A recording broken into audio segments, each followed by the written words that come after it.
สบายดีเนาะสำหรับคลิป EP นี้จะมาสมัคร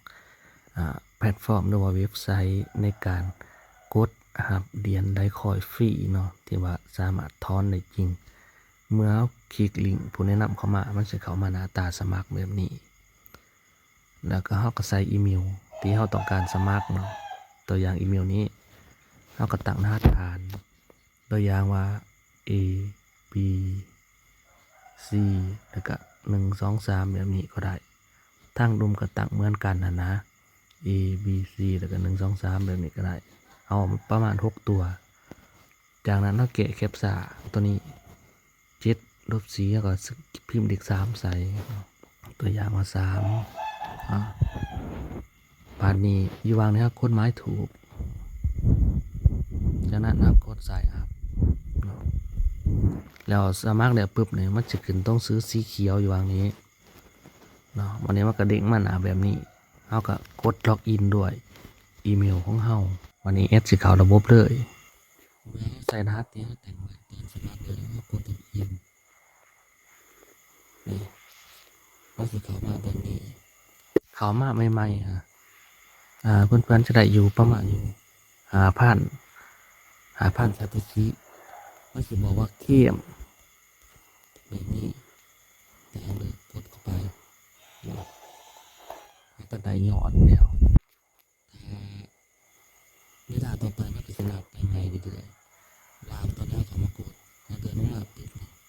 มันจะบอกว่าถ้าอีก10 นาทีเอามากดเนี่ยเขาจะได้1,000ถ้า30 นาทีดี30มันจะคำนวณให้เขาเดิน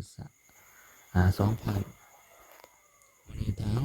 บริเขามาชั่วโมงนึงมันจะมียอดดิ่งขึ้นมา4,000เอากดมาเป็นเขาแล้วกด1,000เพราะว่าขามคืนวันนี้ถ้าเราผ่านไป1,000หรือว่ามันเกินมื้อนึงไม่ขึ้นที่จริงมันได้กว่ามื้อได้ประมาณนี้มันมีบอลลงทุนเนาะแต่ว่าตัวนี้มันถอนผันต่ำเลยค่อนข้างจะสูงให้กดวันนี้มันถอนดูได้กดวันนี้ว่าอยู่วางแอคเคาท์เนี่ยกดเข้าไปเลยเห็นบ่นี่มันสิบอกว่าวิดดอการถอนขั้นต่ำเนี่ยก็0.1นี่ประมาณนี้ไม่ต้องพูดเดียวใส่เวลาในการนะครับแอดคำนวณแล้วว่าตกอยู่ประมาณอยู่3-4 เดือนจะไม่ถอนนะถือว่าใส่เวลาโดนแต่ว่าเพื่อนๆหากใส่ก็ต้องเอาไปใส่เบิ่งเพราะว่าเฮามีเวลาวางยามได้เฮาก็มากดทับเอาตัวนี้ทุกวันนี่บ่แม่นทุกวันหรอกทุก3 ชั่วโมงก็ได้หรือว่าทุก4 ชั่วโมงตัวอย่างว่ามื้อนึงนี่เฮาวางเท่าไหร่ของ4 ชั่วโมงนี่ตัวอย่างก็ได้อยู่40,000ตัวอย่างว่าเฮาวางว่ามื้อนึงเฮากดช่วง6 โมงเช้าตัวอย่างว่า6 โมงเช้า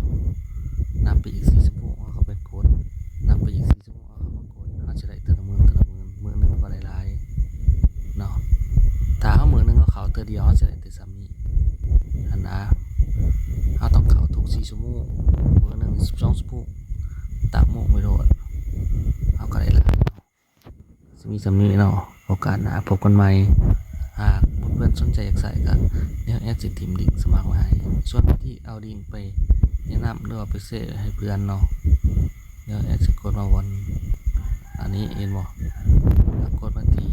Affiliate กดเข้าไปปุ๊บเราจะเห็นลิงก์ของเราเองลิงก์วางนี้เราก็สามารถเอาไปแชร์หรือว่าเป็นส่งให้เพื่อนเนาะเขาก็จะได้ค่าคอมมิชชั่นเพื่อนแบบนี้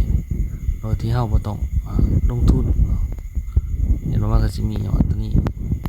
แต่ว่าในแพลตฟอร์มตัวนี้นี่บ่มีช่องให้เติมเงินหรือว่าลงทุนแต่อย่างใดใส่เพียงแต่เวลาของเรานี่มากดหับเอาหับเหรียญหั่นนะ